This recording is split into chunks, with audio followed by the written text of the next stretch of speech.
Hi, everyone, and welcome to Advisor Edge, the GVA Way, a podcast series created for financial advisors navigating the complexities of transitioning from a traditional firm or considering branching out independently for the first time. This podcast will deliver clarity and expertise by answering common questions and guiding you through the services and support GVA provides during the transition process. From establishing your brand to building a client base and managing compliance, we'll provide the insights and resources you need to thrive in your new venture. GVA is a full-service, technology-driven RIA.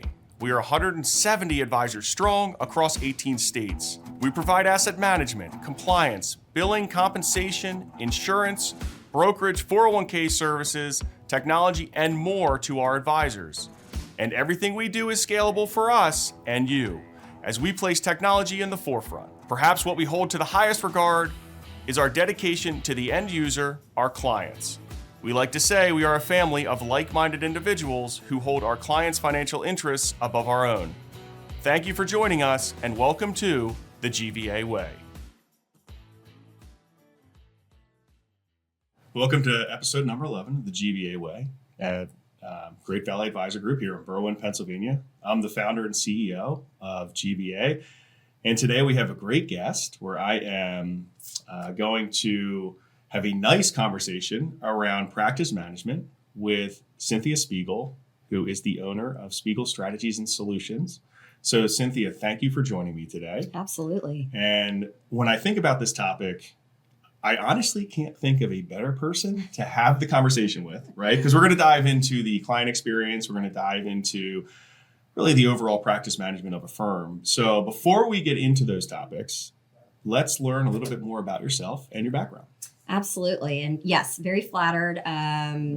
Probably other people that would be good at this topic too, but love being here. And so, I'm one of those that I like to say got sucked into the financial services industry. I was an attorney by background, never practiced, and found my way to the industry, and no regrets, right? Like, I think where I am at today would not have been had I not taken the steps that I did in the industry, went through, compliance roles, advisor roles, chief growth officer. And what I really found was my passion was when I had a business partner and we were building a financial practice together.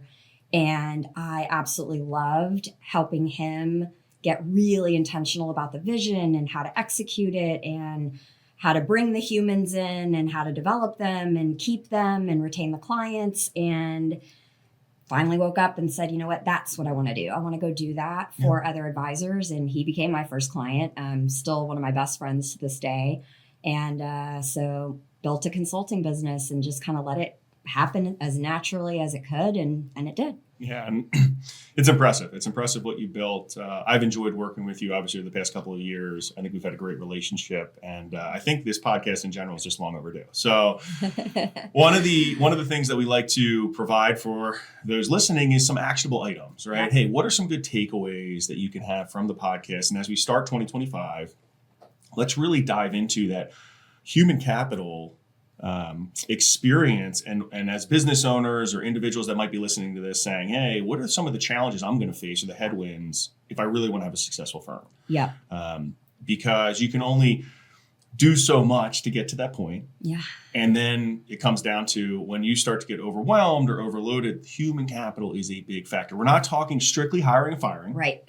Big part of it. Yeah.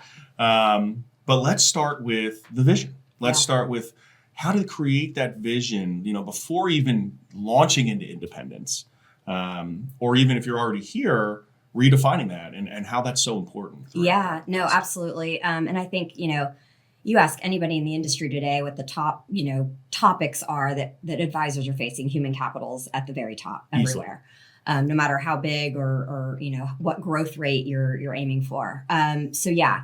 Everybody talks about the hiring, the firing, the attracting talent.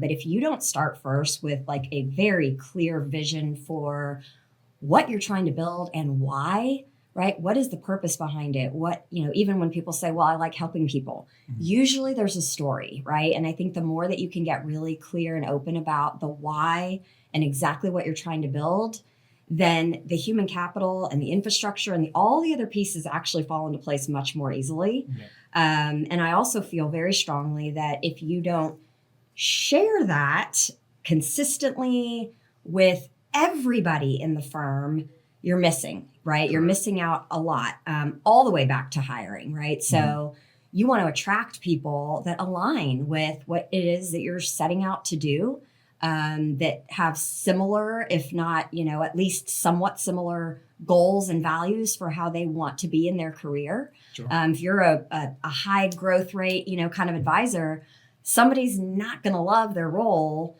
if they're used to kind of the slow paced, lifestyle practice. And so you've got to really be clear about that up front. Absolutely. And are there any specific strategies around creating that vision, or any specific mindsets that come to mind, quite frankly, when you're thinking about this? Yeah. So one thing, whether you do this with a consultant, a coach, or, these days you could probably just AI, how do I create my vision? But just sitting down, pen to paper. And I would say, not just by yourself, if you're married, your spouse, your partner in life, what is my vision for this firm, or what is our vision if you have a business partner? Who do we want in the firm? Who do we want to lead? What do we want our role to be? Correct. How do we think about human capital? Do we want the firm to be able to run itself without us because we're building an enduring firm? Well, if so, who are those people, right? Correct. And what do they stand for? And who are we really looking to attract? And so I think just sitting down, pen to paper, and doing that. And then, very importantly, bringing it to light to the rest of the firm, right? And so that could be, a quarterly firm planning day. Obviously, owners need to have their own time to kind of vision set and align, right? But having the actual team be a part of those conversations and give input or excitement around, hey, here's where we are. Yep. And not just here's where we are, hope you like it. What are your thoughts, right? What do you guys see? What are our blind spots? When you're thinking about the client experience, how does this fit with that? Correct. And really engaging them and then continuing to do that. So important. Sharing the vision amongst the firm is so important. And that kind of leads us into a next point that I think is top of mind, especially when we are working with advisors to go independent. So something you touched on earlier, we were saying those quarterly meetings, a lot of our offices follow the EOS model, right? So there's accountability factors. I think we've talked about on the podcast before. So that's something that just as an actionable item, take that away and say, hey, I'm going to look into EOS. And that is huge, especially if you want to grow and you want to scale. Systems and structures like that being put in place and everybody fully understanding them is extremely important. Absolutely. Right? And then that's going to lead into the client experience, right? So as you build your firm, you've got your vision, you have your why am I here? Here's what we're doing. You have maybe a couple employees to begin with, and maybe you're not looking to grow into a to a GVA or to a larger practice, but more niche-y and focused in on that area. Talk to us about the client journey and why that is such an important piece. It's funny. You think, okay, revenue, right? Yeah. Can't exist without revenue, and people won't have roles on a team without revenue. Yeah, that's true. Mm-hmm. But you also need the infrastructure, the experience, the people to keep the revenue, right? And to keep the clients and have a very a client experience that distinguishes you from the commoditized, everybody does a plan now. Everybody does investment management, insurance. That's just the stuff, right? Mm-hmm. And so, one of the things I like to encourage advisors to do is, again, even with the entire team involved or small, ad hoc groups, is to really uncover what do we want our clients to say about the experience from the moment we first reach out to them. If I ask someone or somebody asks them, hey, describe what the experience has been, what are you hoping they'll say? Mm-hmm. And do you think they're actually saying that, or are you actually providing that, right? Yeah. And then back into, okay, from the moment, right, onboarding, it's a perfect example. Everybody thinks, oh yeah, it's an operations role. You just, it's a little bit administrative. It's a lot of minutia. It's a lot of detail.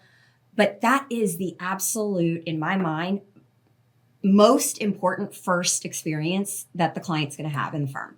Couldn't agree more. And it is going to be choppy because it just is, right? And so you got to know that, but to be really open up front and, make it easier for the client, be very clear about the process, be really good about streamlining it and not having too many hands in the pot, and thinking about how to elevate it, right? Like, how do we make this more than just signatures and documents and disclosures? Send us your statements. Let's sign some documents. Here come the ACATs. Here comes and you know what? There's some people in these ops roles that love engaging with people. Like, they don't want to just press buttons and get signatures, right? And so thinking about, hey, what does it look like to have, maybe for our A&A plus clients, a more concierge level onboarding experience? Maybe there's even somewhere in there where they're asking for preferences, interests. What do you like to do? What's your favorite author? What are some events that interest you? So that, again, you're also capturing that, right? Gathering. So later you can cater to those things. And I know you and I have talked about this, like personalize it. Like, you've got to do the work to understand and uncover and ask the questions. And I think the onboarding experience is a perfect place to start that. Yeah. And I think when you look at the onboarding experience and just as all the tools around onboarding, like, hey, you could plug this tool into your firm and it'll be a seamless onboarding experience and you don't have to do anything, or you can use this tool and we're going to gather all the information. And that's fantastic, right? And I'm sure there's ways to drive down the percentage of, not in good orders, the NIGOs that you experience as a firm.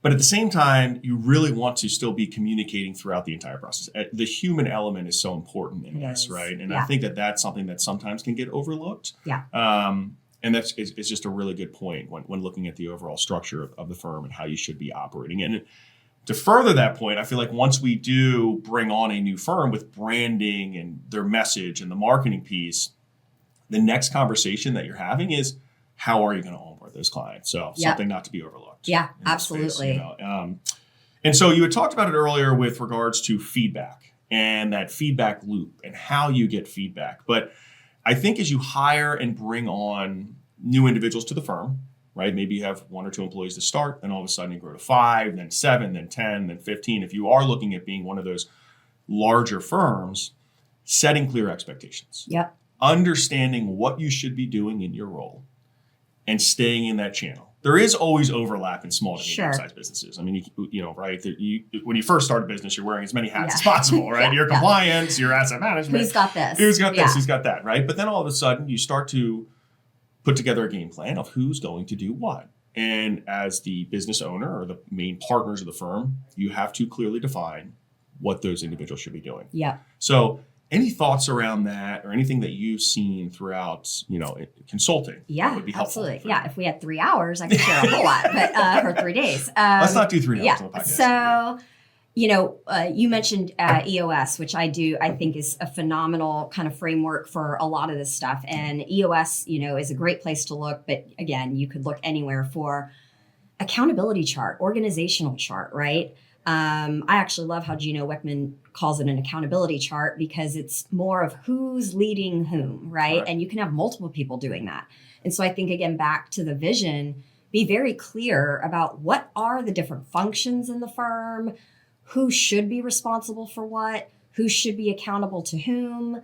And then that will help you get very, very clear on what is the role and what are the clear expectations for that role. And I'll tell you, one of the big misses that I see sometimes is the clarity, right? So it's like, oh, well, these are your job functions. And then suddenly there's hopefully a quarterly conversation, because I think annually is way too slim. So you're saying for more than just one time a year? Oh, yeah. No, there needs to be constant, and especially early on. I mean, in the first 90 days, there should be even a 10-minute, 15 weekly check-in. What's working? What's not? Where are we? How do you feel? Are you clear? Are you not clear? Where are we? But I think in a role description, a lot of times what I feel is missing is it's just the function and not the behaviors that you're looking for, right? And so you have advisors saying, well, they just don't take initiative. Well, they probably don't see that in a role description, right? And so to me, there's the job functions, like, seamless experience for client onboarding, open the accounts, accuracy, all that. But then what does the owner, advisor, leader want to see them do as far as behavior? Yes. Staying, taking initiative, right? Bringing ideas to the table, asking clients for feedback, whatever it is, be very, very clear, and then use that as your guide moving forward. Got it. Yeah. And that goes back to the journey and then defining the leaders within the departments, right? As you grow, who's responsible, who's doing that. And if it's not getting done, where's the responsibility lie? Yeah. And so that was the final point really is empowering leaders at every seat. Yep. Right. And if you do have someone that is in charge of asset management, or you do have someone that's in charge of insurance, or you have someone you've gotten to the size where you have someone overseeing all these different channels, how is that being communicated, and how are you helping those individuals grow and feel like they're responsible for portions of the business, right? Yeah. Like if something doesn't go right, they're going to be held accountable. Right. And most individuals looking to grow enjoy that feedback. Mm-hmm. And I feel like some people get caught up and they're like,